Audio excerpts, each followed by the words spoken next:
Basic Tenets of Islam, Part 5 of 8, The Temporary Nature of the Life of this World. It's a magnificent blessing to love Allah with passion. Man is being tested, death is not the end.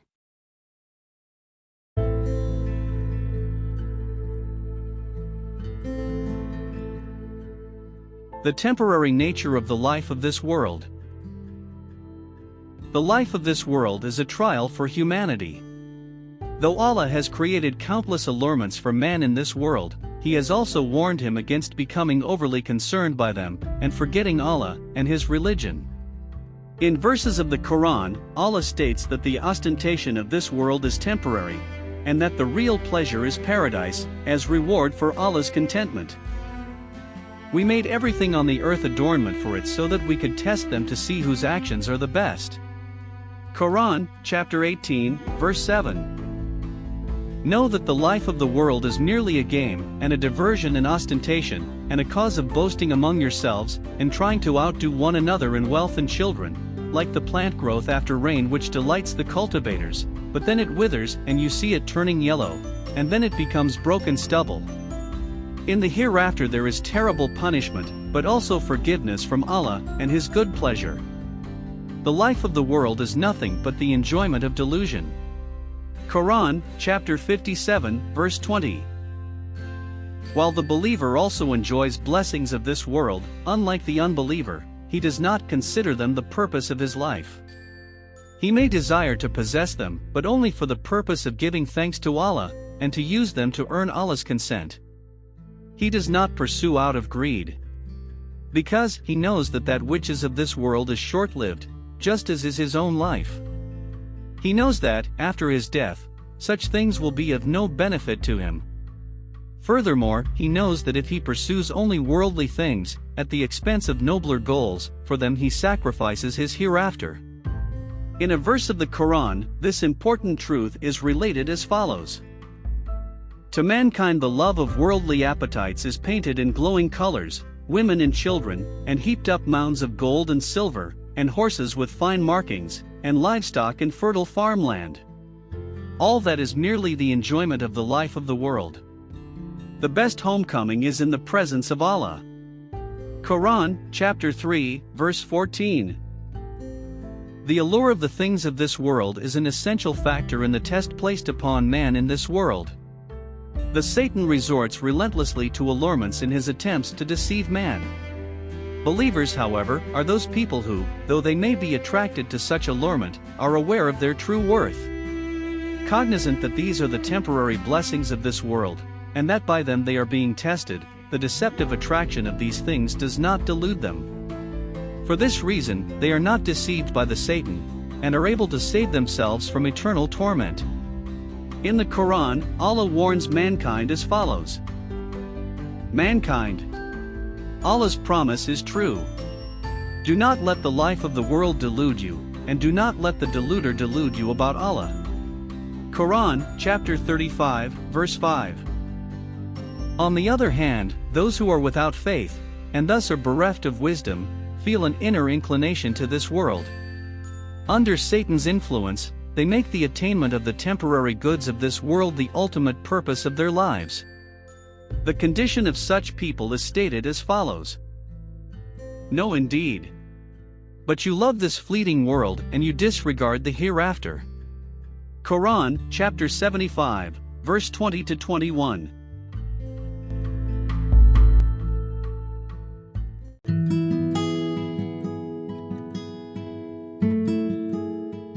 It's a magnificent blessing to love Allah with passion. Adnan Akhtar, we are in an extraordinary environment. We did not come here just to reproduce, enjoy ourselves, and amass wealth. Even if they do amass possessions, the decades pass like a single year. You reach the result in a very short period of time. For example, if we ask young women of 40 watching us now, these women are the youngsters of yesterday. In other words, they have suddenly reached the age of 40. Their youth seems like only yesterday to people of 60. They reach that age unbelievably quickly. But young people imagine they will live for a very long time. But that is not the case at all. They will see this. It all comes to an end very quickly. Cancers, ulcers and heart diseases all follow immediately after. They struggle with those in hospital. Between 40 and 50 is the time in which cancer, ulcers and heart diseases are experienced most frequently. After that comes the death phase for people. They then try to stave death off, not to die. They try to keep themselves alive with medicines and treatments. I mean, left to themselves they would die, but they hold out against death. They try to live like that. This is what Allah emphasizes, not that He has any need for emphasis, but I am just saying it so that people will understand. There is something wonderful here. Allah says He sends us here just to be tested and to be His servants. But they insist on not understanding this. I mean, what is there in this world? They get food to eat with 1,000 difficulties, and they experience the difficulties of that food afterwards. They have to bathe every day, don't they? They have to take care of themselves every day. A woman will get in a terrible state if she does not look after. A man also gets in a terrible state if he does not look after himself. They spend 8 hours a day sleeping, don't they? Almost the half of it. Right. They spend 8 hours sleeping and 8 hours working. Then what remains they spend on eating, and that kind of thing, bathing and the rest. There aren't enough hours in the day. Even if they live it just about. They even eat many meals standing up. For instance, they just buy sandwiches and eat them as they don't have the time. In all this rushing about, many people are only interested in this world. As if they are going to gain something really great from this world. But there is nothing in this world. The best thing about this world is to love Allah, to be passionately devoted to Him, to love His commands and those of the Quran.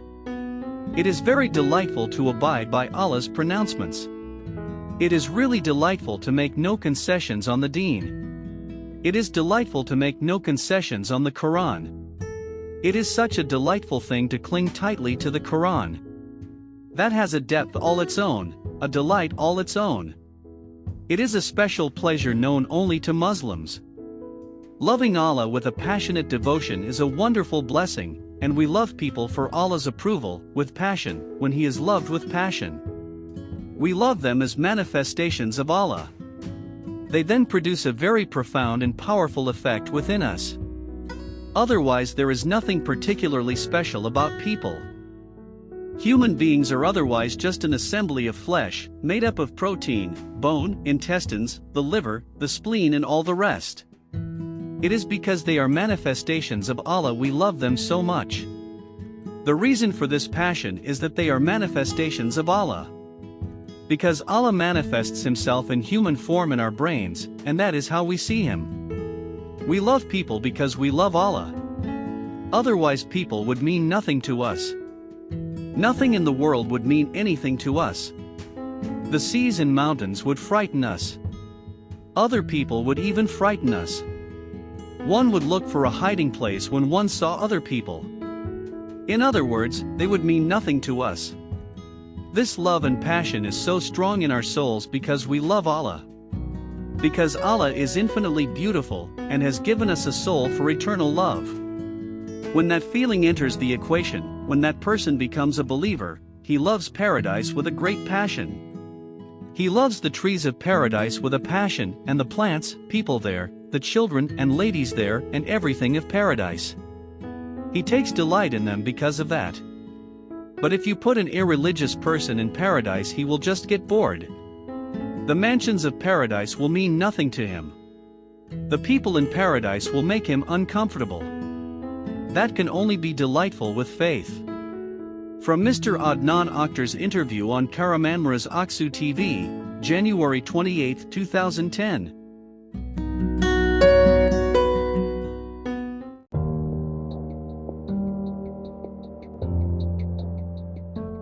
Man is being tested. Allah has created everything according to His divine wisdom, and has rendered many things to man's service. Clearly, many things in the universe, from the solar system to the ratio of oxygen in the atmosphere, from from the animals that provide us meat and milk to water, have been created to serve man. If this fact is recognized to be evident, it follows that it is illogical to think this life has no purpose. Definitely, there is a purpose to this life, explained by Allah as follows. I only created jinn and man to worship me, Quran, chapter 51, verse 56. Only a minority of humanity understand this purpose of creation, and lead their lives thereby. Allah has granted us life on earth to test whether or not we will conform to this very purpose. Those who sincerely serve Allah, and those who rebel against Him, will be distinguished from one another in this world. All those blessings, His body, senses, property, given to man in this world are a means by which Allah tests him. In a verse of the Quran, Allah relates the following.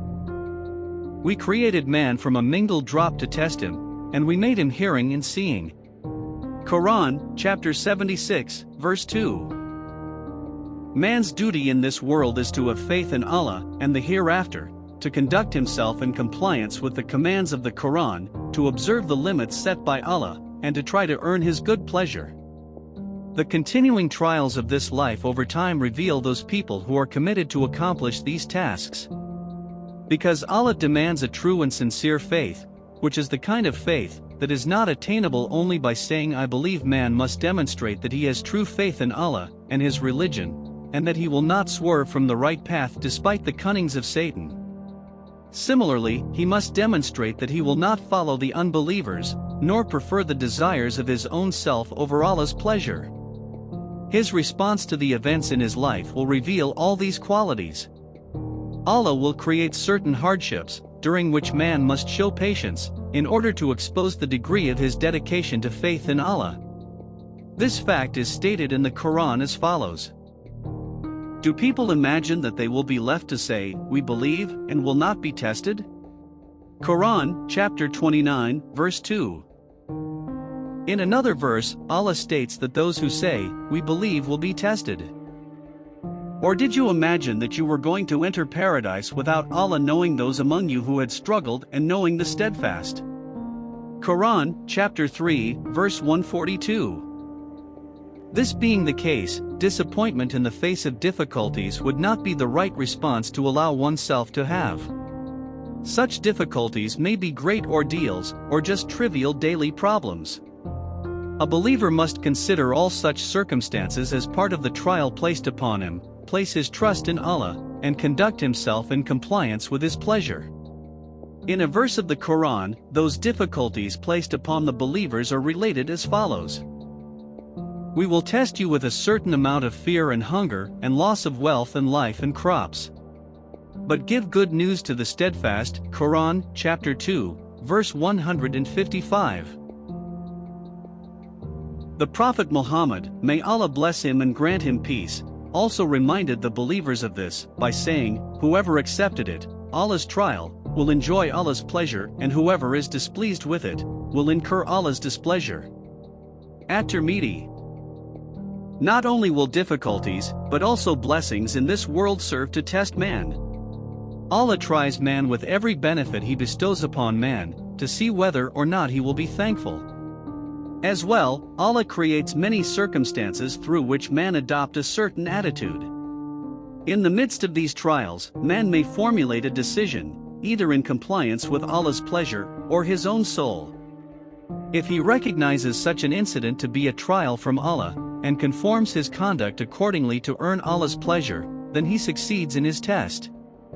However, if his decision is in accordance to the dictates of his own soul, it will both be a sin, which he will greatly regret in the hereafter, and a source of anxiety in this world, as it troubles his conscience.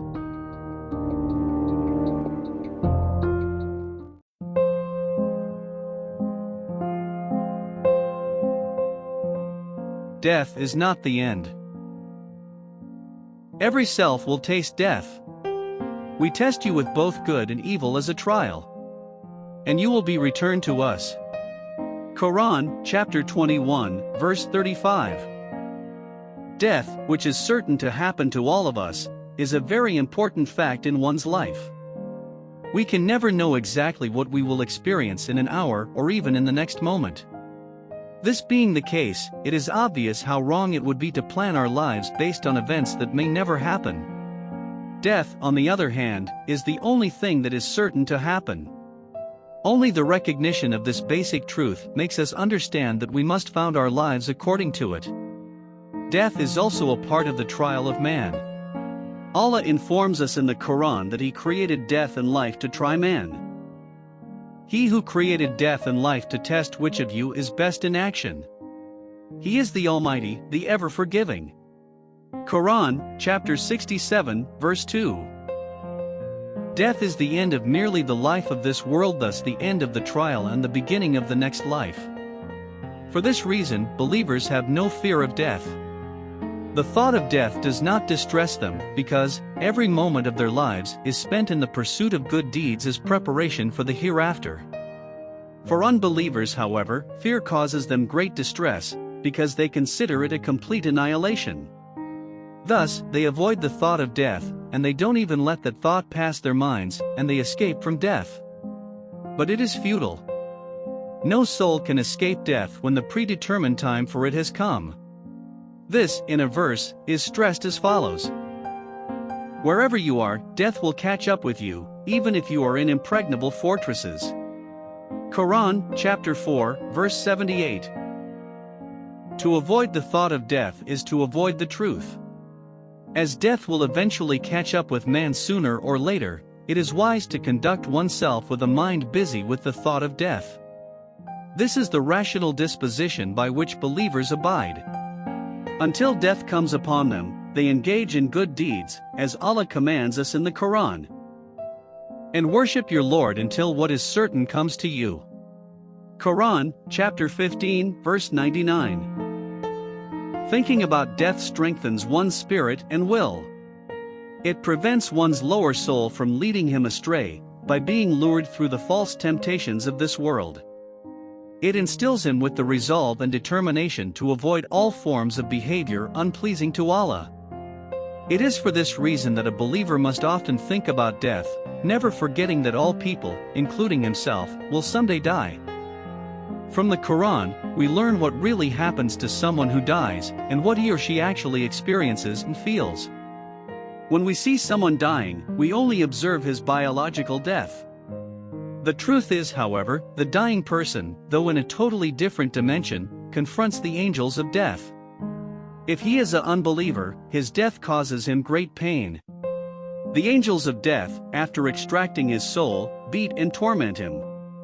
An unbeliever's trauma is described as follows. If you could only see the wrongdoers in the throes of death when the angels are stretching out their hands, saying, "Disgorge your own selves." Today you will be repaid with the punishment of humiliation for saying something other than the truth about Allah, and being arrogant about His signs. Quran, chapter 6, verse 93. How will it be when the angels take them in death, beating their faces and their backs? That is because they followed what angers Allah and hated what is pleasing to Him. So He made their actions come to nothing. Quran, chapter 47, verse 27 to 28. Death promises great joy and bliss for the believers. Contrary to unbelievers, whose souls are torn from them violently, the souls of believers are drawn from them gently. Quran, chapter 79, verse 2. This experience is similar to the case of the soul in sleep, which leaves the body and moves into a different dimension. Quran, chapter 39, verse 42. In the verses, the following is stated regarding believers. Gardens of Eden which they enter, with rivers flowing under them, where they have whatever they desire. That is how Allah repays those who have fear for Him, those the angels take in a virtuous state. They say, "Peace be upon you. Enter paradise for what you did." Quran, chapter 16, verse 31 to 32.